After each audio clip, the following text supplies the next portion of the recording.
आज तक रेडियो सुनता है सारा जहां।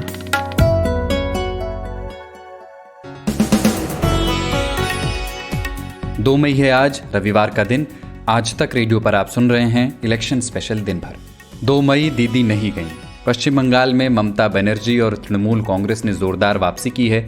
बीजेपी 80-85 के आसपास सिमटती दिख रही है और टीएमसी 200 के पार जा रही है। एग्जिट पोल कैसे धरे के धरे रह गए, कैसे हुआ ये, इस पर बात करेंगे। तमिलनाडु में एआईएडीएमके और बीजेपी गठबंधन सत्ता से बाहर हो गया और डीएमके नेता एमके स्टालिन को अपने धैर्य का फल आखिरकार मिल गया। बात करेंगे कि तमिलनाडु में बीजेपी की पॉलिटिक्स के लिए आगे भी जगह बनने की गुंजाइश अब क्यों कम हो गई है। लेकिन असम में बीजेपी की सत्ता में वापसी हुई है।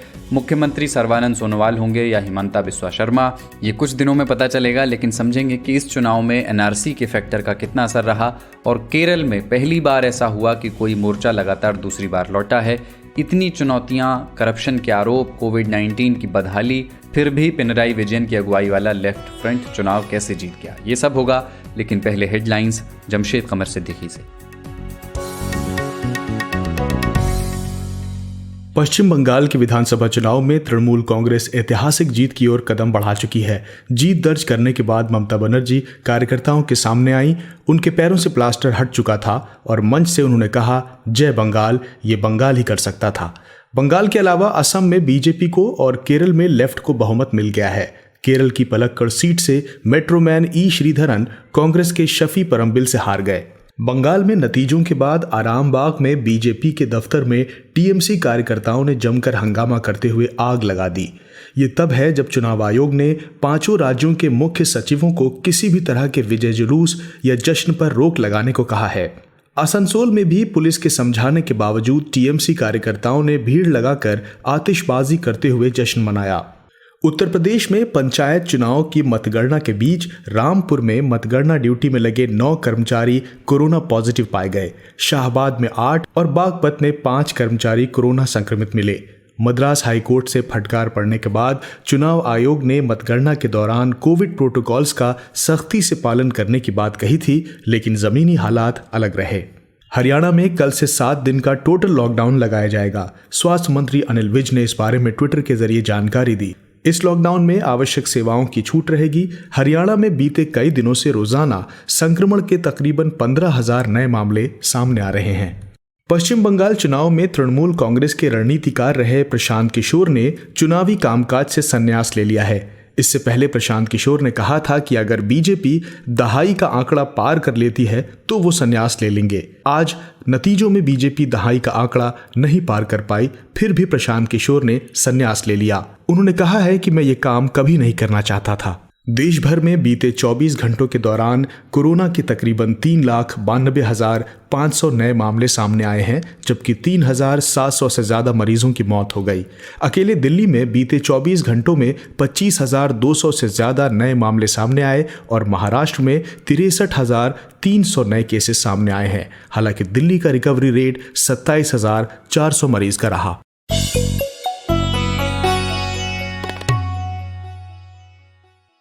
आज तक रेडियो पर आप सुन रहे हैं इलेक्शन स्पेशल दिन भर और मैं हूं कुलदीप मिश्र। सम्माननीय आदरणीय दीदी, आदरणीय दीदी, ओ दीदी,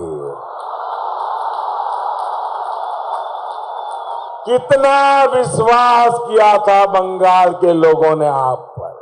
प्रधानमंत्री नरेंद्र मोदी इसी पश्चिम बंगाल चुनाव से पहले एक रैली में ये बात कर रहे थे। पर आज के नतीजे ये कहते हैं कि दीदी पर विश्वास कायम है पश्चिम बंगाल के लोगों का। आज इस इलेक्शन स्पेशल दिन भर में 4 राज्य और 1 केंद्र शासित प्रदेश जहां चुनाव नतीजे आए हैं उन पर बात होगी और उन प्रदेशों की राजनीति पर और उससे पूरे देश की राजनीति पर इसका क्या असर पड़ेगा, ये बात होगी। जो जीता वो क्यों जीता और जो हारा वो क्यों चूक गया। आगे की राजनीति के लिहाज से क्या आउटकम इसके हो सकते हैं, इस पर भी बात करेंगे। हर राज्य के पॉलिटिकल एक्सपर्ट्स हमारे साथ जुड़ेंगे, लेकिन शुरुआत यहाँ से।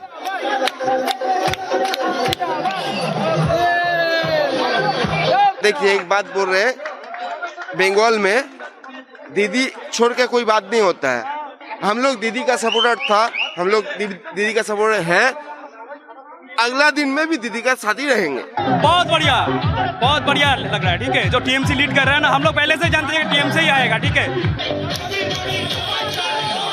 तो ममता बनर्जी की जीत हुई है, लेकिन उनकी पार्टी के कार्यकर्ताओं ने रुझान आने के साथ ही चुनाव आयोग के निर्देश और कोविड प्रोटोकॉल्स दोनों को ताक पर रखकर जश्न मनाया। और चुनावी रैलियां तो खैर कोविड के माहौल में सभी पार्टियों ने की थी।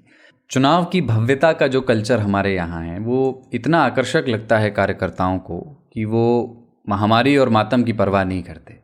चुनाव से पहले भी नहीं की, चुनाव के बाद भी नहीं कर रहे। आज सुबह पश्चिम बंगाल से जो बीते 24 घंटों का आंकड़ा आया नए कोविड केसेस का, वो 17,500 से ज़्यादा था। अब जब जश्न के ये वीडियो सामने आने लगे तो चुनाव आयोग ने इन सभी राज्यों के मुख्य सचिव को एक लेटर लिखकर ये कहा कि चुनाव बाद के इन जश्नों को तुरंत रुकवाया जाए। हालांकि शाम को ममता बनर्जी सामने आई और उन्होंने अपने कार्यकर्ताओं से कोविड प्रोटोकॉल फॉलो करने की अपील की। আপনারা অনেক খেটেছেন, সকলে ভালো থাকুন, সুস্থ থাকুন, কোভিডের প্রোটেকশনটা মেনটেন করে চলুন। আমি এখনো প্রেসকে মিট করিনি, আমি প্রেসকে মিট করে কিছু কথা বলবো, তার আগে আপনাদের আমি অনুরোধ করব বিজয় মিছিল এখনই না করে। खैर, चुनाव नतीजों पर आते हैं। संक्षेप में दोहरा दें, 4 राज्यों और एक यूटी में चुनाव हुए।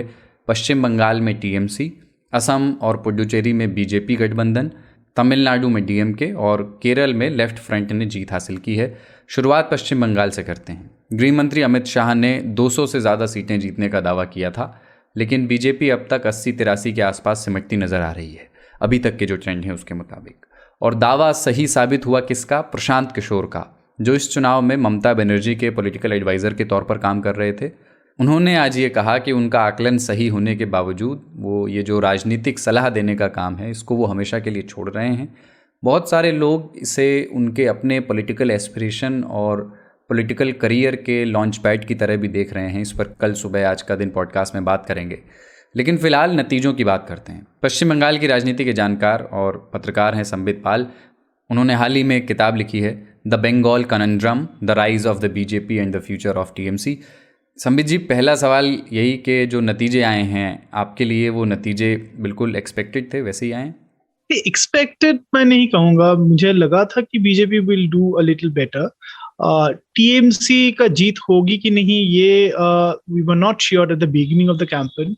ये जो लास्ट 2 फेजेस हुआ तब ये लग रहा था कि TMC was looking more confident.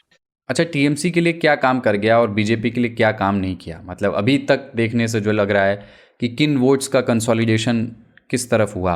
जैसे बहुत लोग ये लिख रहे हैं कि मुस्लिम्स एंड अपर कास्ट का कंसोलिडेशन टीएमसी की तरफ हुआ। क्या इक्वेशन चला, क्या नहीं चला? हाँ, बंगाल में जो ये चुनाव हुआ, ऐसा चुनाव हम लोगों ने कभी देखा नहीं, क्योंकि ये चुनाव जात पात के ऊपर या धर्म के ऊपर लड़ा गया है। तो मुझे जो लगता है कि yes, the minority vote has been consolidated, ये टीएमसी की तरफ गया है। और दूसरी बात यह है कि ममता बनर्जी के खिलाफ बीजेपी का कोई लोकल कैंडिडेट नहीं था, लोकल कोई फेस नहीं था, तो that has really been disadvantage for BJP. और जो बीजेपी का कैंडिडेट का चयन करने वाली बात है, तो that also had gone wrong. A lot of candidates जो टीएमसी से जाके जुड़ गए बीजेपी में, उन लोगों को टिकट दिया गया था, and that did not work. और ऑर्गेनाइजेशन में बहुत रिजेंटमेंट भी था। ये पोलराइजेशन का जो पॉलिटिक्स हुआ है उसमें ममता बनर्जी को ही सबसे ज्यादा लाभ हुआ है, ऐसे ही देखने को मिल रहा है अभी तक जो रिजल्ट्स आए हैं। और हम लोग जो बीजेपी को इतना आगे रख रहे थे, वो 2019 का जो लोकसभा चुनाव का फल था उसी के ऊपर आधार करके, राइट। और 2019 में बीजेपी को जो वोट मिली थी वो नेगेटिव वोट्स था, और उसको पॉजिटिव वोट्स में टर्न करने का कोशिश करना चाहिए था बीजेपी को, जो उन लोगों ने नहीं किया है। They had built a rhetoric, they had depended more on Narendra Modi. Local face कोई नहीं रहा, तो that had gone against BJP. And उल्टा तरफ अगर देखें तो ममता बनर्जी का जो पॉपुलर पॉलिटिक्स है, वेलफेयर स्कीम्स जो है, that has worked really well. The government was taken door to door. Government schemes were extended, जैसे स्वास्थ्य साथी बोल के एक स्कीम है, हेल्थ इंश्योरेंस स्कीम, उस स्कीम को भी एक्सटेंड किया गया था सबके लिए। तो ये सब जो बेनिफिट है, उसके बाद बहुत सारे स्कीम्स, कन्याश्री, सबुज साथी, that has really worked well, I think. और एक बात तो कहना बहुत जरूरी है कि पीके फैक्टर हैज आल्सो वर्कड, क्योंकि ममता बनर्जी ये माइक्रो मैनेजमेंट ठीक से कर नहीं पाई थी 2019 में उनका ऑर्गेनाइजेशनल लूफोल्स बहुत सारे थे, and PK has managed to micromanage the organization of TMC and that has really helped them. दो चीज़ों की और चर्चा थी, भद्रलोक और रूरल वोटर्स, ये दोनों कहाँ जाएंगे, इनका ट्रेंड क्या होगा, उसका रुझान, उसके कुछ संकेत मिले अभी तक? नहीं, भद्रलोक जो है they were mostly anti BJP, because bhadralok जो है वो दे आर प्रो लेफ्ट, वामपंथी आइडियोलॉजी में विश्वास रखते हैं, एलिटिस्ट है। मुझे जो लग रहा था कि इस बार के जो ये चुनाव है 2021 का, ये चुनाव डिसाइड करेगा गांव का लोग, और गांव का लोग दिखा दिया है कि Mamata Banerjee is their choice. मुझे जो लगता है भद्रलोक क्लास तो एक नैरेटिव बनाने का कोशिश जरूर किया है, लेकिन ये जो चुनाव है गांव का जो नतीजा आ रहे हैं उसमें ये देखने को नहीं मिल रहा है कि they had a very big influence on the rural voters. लेकिन ये और भी थोड़ा देखना पड़ेगा कहाँ एग्जैक्टली क्या हुआ है, क्योंकि ये जो चुनाव हुआ है ये डिवीजन का चुनाव हुआ है, और ये डिवीजन हुआ है बहुत सारे लेयर्स पे। समित जी, थोड़ा सा इसके असर पे बात करते हैं। ये चीज़ सही है कि बीजेपी चुनाव हारी है, पर ऑपोजिशन की सबसे बड़ी पार्टी भी अभी वो बन गई है और लेफ्ट की हालत बहुत ज़्यादा बुरी है। आपको लगता है कि अगले विधानसभा चुनाव में या उससे पहले लोकसभा चुनाव भी होने हैं पश्चिम बंगाल में भी, तो वहाँ की राजनीति में अब दो ही बड़े प्लेयर आने वाले कुछ समय तक रहने वाले हैं, क्योंकि बीजेपी ने अपना एक आइडियोलॉजिकल और कैडर बेस बना लिया है और यहाँ से लेफ्ट की वापसी बहुत मुश्किल लगती है। लेफ्ट की वापसी मुश्किल है, और मुझे ये लगता है कि लेफ्ट का जो सपोर्टर्स लास्ट टाइम बीजेपी को वोट किया था वो इस बार तृणमूल कांग्रेस को वोट किया है, जिसलिए लास्ट टाइम अगर 43% के करीब वोट परसेंटेज रहा होगा ये टीएमसी का, तो वो अभी बढ़ गया है अबाउट 48-49%। फाइनल रिजल्ट्स आने से तो एग्जैक्टली पता चलेगा कितना हुआ है। बीजेपी का थोड़ा घट गया है, it has come down to 37%। But ये सच है, आप जैसे कह रहे थे कि BJP is here to stay as opposition party, principal opposition party, और पश्चिम बंगाल का जो पॉलिटिक्स है that has changed for many years to come. जैसे मैं बता रहा था कि ऐसे फॉर एग्जाम्पल नंदीग्राम में जो कम्युनल कैंपेन हुआ है, ओपन कम्युनल कैंपेन, कोई ऐसा कम्युनल कैंपेन देखा नहीं इन लास्ट फ्यू डिकेड्स। उसके बाद जो पोलराइजेशन हुआ है, जो हिंदुत्व के नाम पे वोट हुआ है, ये जात के नाम पे वोट हुआ है, शेड्यूल कास्ट शेड्यूल ट्राइब को अलग से देखा गया है एज वोट बैंक, ये पॉलिटिक्स ममता बनर्जी का रिएक्शनरी पॉलिटिक्स है, और ये बीजेपी का ट्रैप था जहां Mamata Banerjee has fallen in. ये जो नतीजा आया है तो उससे लगता है कि Mamata Banerjee will feel vindicated that her politics is working and this will continue. आखिरी सवाल ये, जो आपकी किताब का टाइटल भी है the future of TMC politics, यहाँ से तृणमूल कांग्रेस और ममता बनर्जी की पॉलिटिक्स का फ्यूचर आप क्या देखते हैं? नेशनल पॉलिटिक्स के कॉन्टेक्स्ट में भी पूछ रहा हूँ।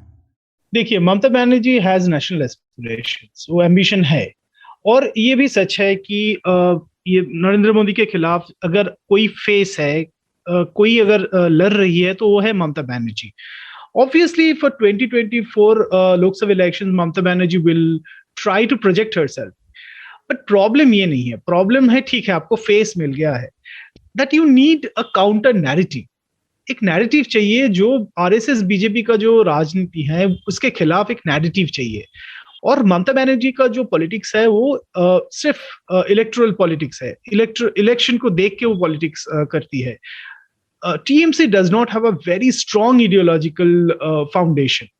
और अगर ममता बनर्जी नेशनल पॉलिटिक्स में उभर के आए भी as a face against Narendra Modi, तो she needs support from the regional parties. All other regional parties, whether they will come, वो लोग आएंगे, ममता बनर्जी को सपोर्ट करेंगे। और सबसे बड़ी बात ये है, ये कांग्रेस जिसका नेशनल प्रेजेंस अभी भी है, तो वो क्या ममता बनर्जी को ये स्पेस वो देंगे? मुझे नहीं लगता है, अभी तक वो सिचुएशन तो हुआ नहीं, but politics changes very fast, तो देखते हैं। ये थे पश्चिम बंगाल की राजनीति के जानकार संबित पाल। और ऐसा नहीं कि सिर्फ पश्चिम बंगाल में जश्न मना, जश्न तमिलनाडु में भी मना, एक दूसरे को मिठाइयाँ खिलाई गईं और पटाखे भी जलाए गए।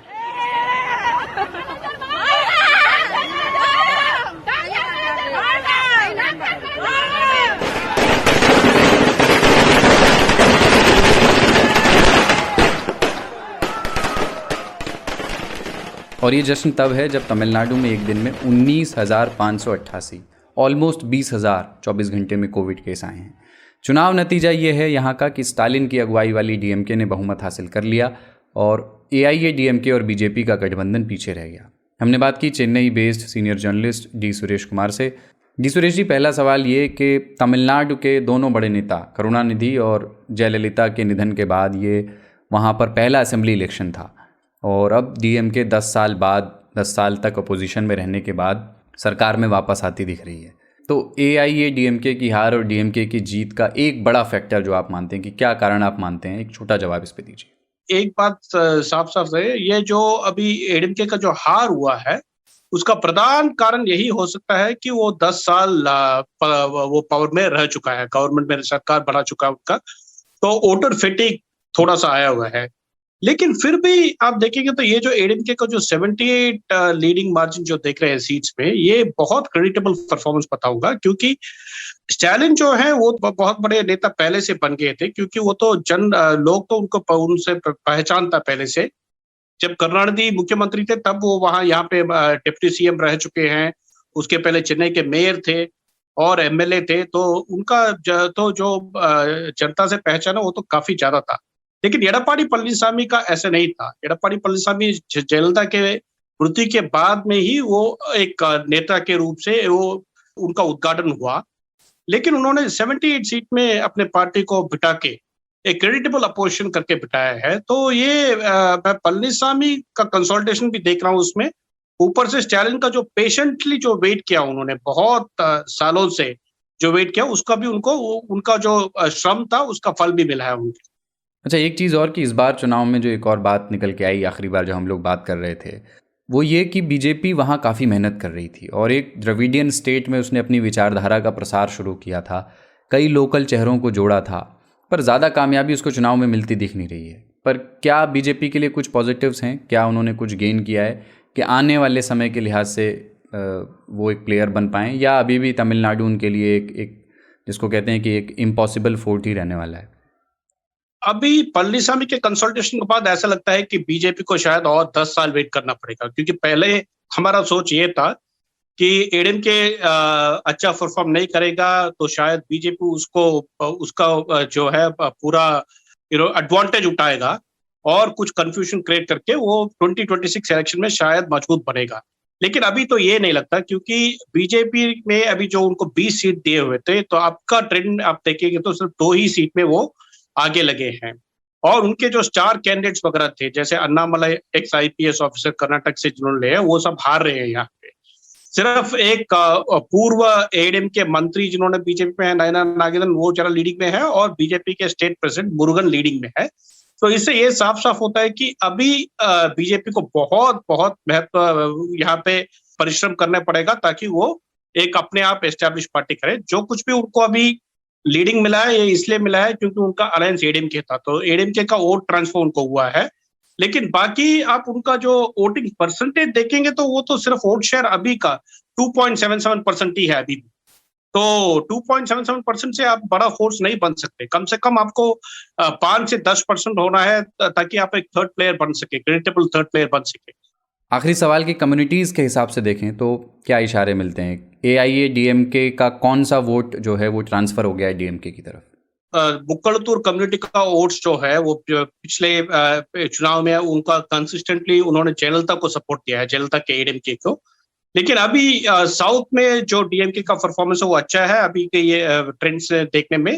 तो ऐसा लग रहा है कि मुक्कलतूर का वोट जो है वो थोड़ा इनको ट्रांसफर हुआ है। लेकिन जो पळनिसामी के जो जात है गाउंडर कम्युनिटी, वो बिल्कुल सॉलिडली उनके पास रहा है।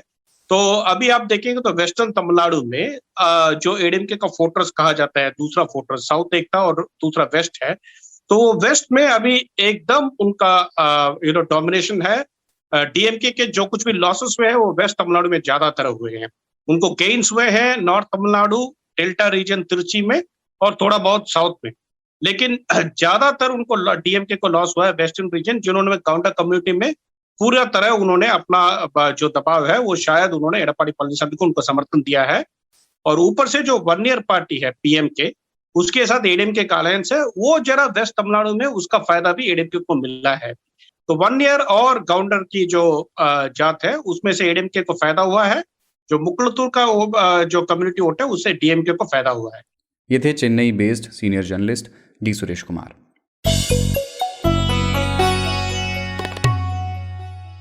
और अब असम की बात। असम में बीजेपी गठबंधन कंफर्टेबल मेजॉरिटी लेता हुआ दिख रहा है।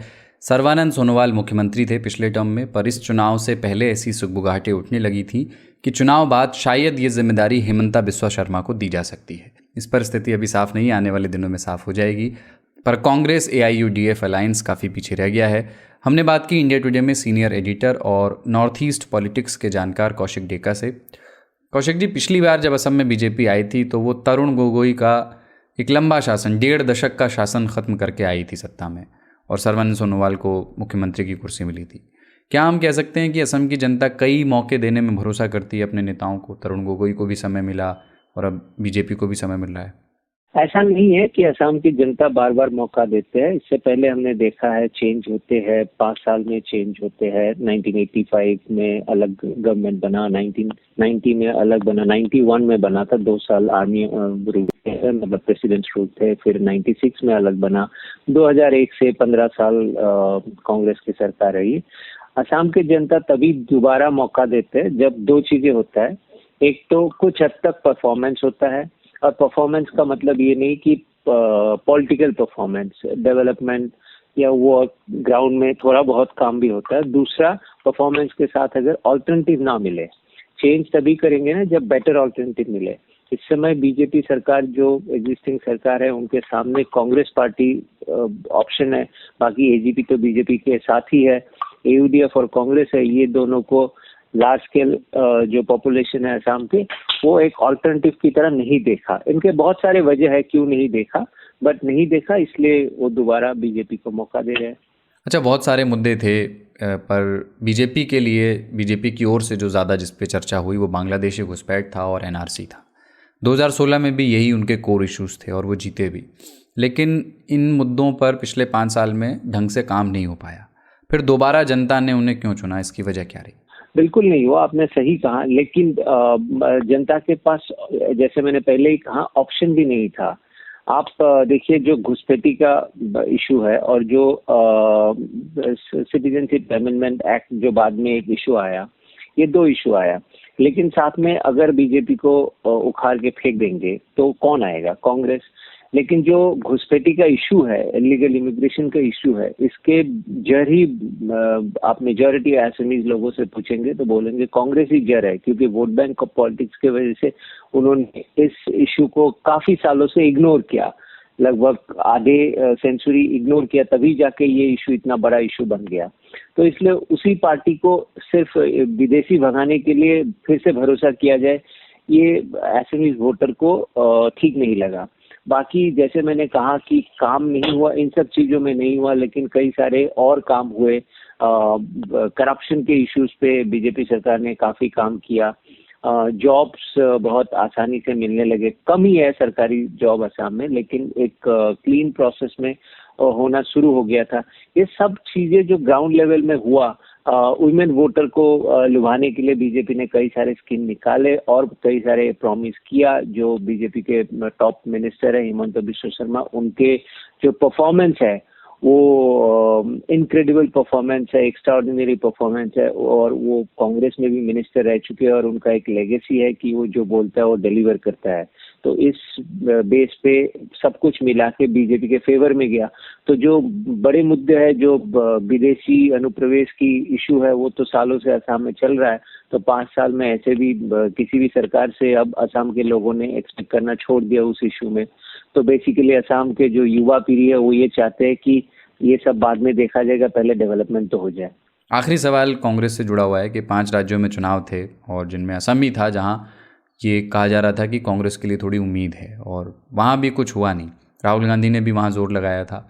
तो क्या कांग्रेस के लिए असम में क्या लोकल लीडरशिप का इशू आप देखते हैं, या फिर वही की सारी कहानी नैरेटिव की है? वो प्रॉब्लम असम में भी वही सब प्रॉब्लम है जो पूरे भारत में कांग्रेस के साथ है। कांग्रेस के सेंट्रल लेवल पे लीडरशिप वीक है, वो तो एक मुद्दा है ही, लेकिन स्टेट में भी कुछ स्टेट को छोड़ के जो रीजनल लीडर्स होते हैं, स्टेट लेवल लीडर, वो बहुत कमजोर है। और जैसे ही आपके लीडरशिप कमजोर होते हैं, धीरे धीरे आपके ऑर्गेनाइजेशनल स्ट्रेंथ कम होते जाते हैं, क्योंकि जो ग्रास रूट में काम करने वाले वर्कर्स है उनको मोबिलाइज करके और उसको इंस्पायर करके रखने के लिए कोई नेता चाहिए जिनके भरोसे वो आगे काम करे। लेकिन ऐसा असम में दिखा नहीं। असम जो अभी कांग्रेस यूनिट है, आपस में बहुत सारे कॉन्फ्लिक्ट है, लोगों को ये नहीं पता है कि इनमें से फ्यूचर लीडर कौन है, और जो भी है 5-6 लोग वो भी अपने कामों से कोई ऐसे इंस्पायरिंग काम कर नहीं रहे हैं लोगों में, और वर्कर्स में ऊर्जा पैदा नहीं कर पा रहे। तो इन सब वजह से लोगों को भरोसा नहीं हुआ कि ये हमारे कांग्रेस के लीडर बनेंगे और हमें आगे ले जाएंगे। साथ में असम स्पेसिफिक 2 और मुद्दे हुए, क्योंकि AUDF के साथ कांग्रेस ने टाई अप कर लिया। इसके वजह से जो असमी स्पीकिंग वोटर्स थे वो इनके खिलाफ हो गए, जो शायद सिटीजनशिप अमेंडमेंट एक्ट के वजह से बीजेपी से निकल के कांग्रेस में आते। लेकिन साथ ही साथ और एक बात हुआ, 2 नए दल उभर के आए जो भी कांग्रेस के काफी वोट स्पॉइल कर चुके हैं। लेकिन वो बात की मुद्दे है, वो शायद Congress could have taken care of. लेकिन सबसे अहम मुद्दा है कांग्रेस सांगठनिक रूप से और लीडरशिप पे, इन दोनों चीजों में कांग्रेस बहुत ही कमजोर था। ये थे इंडिया टुडे में सीनियर एडिटर कौशिक टेका। और अब तमिलनाडु के पड़ोसी राज्य केरल की बात। केरल में 80 के दशक से चल रही परंपरा को तोड़ते हुए पिनराई विजयन का लेफ्ट मोर्चा दोबारा सत्ता में वापस आ रहा है। इसीलिए इसको कहा जा रहा है कि एक इतिहास बनाया है, क्योंकि वहाँ हर बार रोटी पलटी जाती है। यानी एक बार लेफ्ट मोर्चा LDF आता है और दूसरी बार कांग्रेस की अगुवाई वाला UDF आता है। लेकिन इस बार ऐसा नहीं हुआ। और क्यों नहीं हुआ ऐसा, ये समझने के लिए हमने बात की पत्रकार वासंती हरिप्रकाश से, जो केरल और पूरे दक्षिण भारत की पॉलिटिक्स को समझती हैं, उस पर नज़र रखती हैं। वासंती, इतने सारे फैक्टर्स थे पिनराई विजयन सरकार के खिलाफ, एंटी इनकम्बेंसी, सबरीमला का मुद्दा, सरकार पर करप्शन के आरोप लगे, और फिर कोरोना वायरस से नुकसान भी बहुत केरल को काफ़ी हुआ। इन सारे फैक्टर्स के बावजूद जो सरकार थी वो दोबारा चुन करके आ रही है LDF की। पिनराई विजयन वापस आ रहे हैं, तो इसकी वजह आप क्या समझती हैं? 2 चीजें हैं। एक तो ये वेलफेयर स्कीम्स केरला के जो, और खासकर इस कोविड के इस साल में जो गवर्नेंस दिखाया है पिनराई विजयन की सरकार ने, वो मानने लायक है, देखने लायक है, सीखने लायक है। यहाँ का जो हेल्थ सिस्टम है, हेल्थ डिलीवरी, चाहे वो केंद्र मतलब राज्य सरकार के स्कीम्स हो, वो बहुत ही उसका एक स्ट्रक्चर है।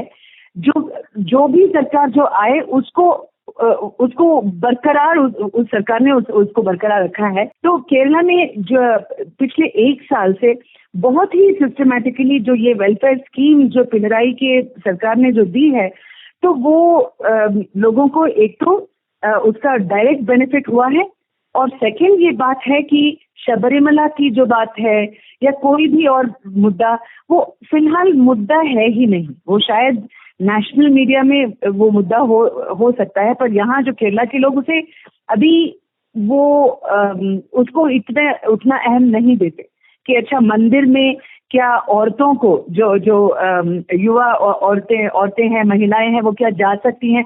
लेकिन फिलहाल अभी उसको लेके कोई इतना एंटी इनकम्बेंसी पे असर नहीं है।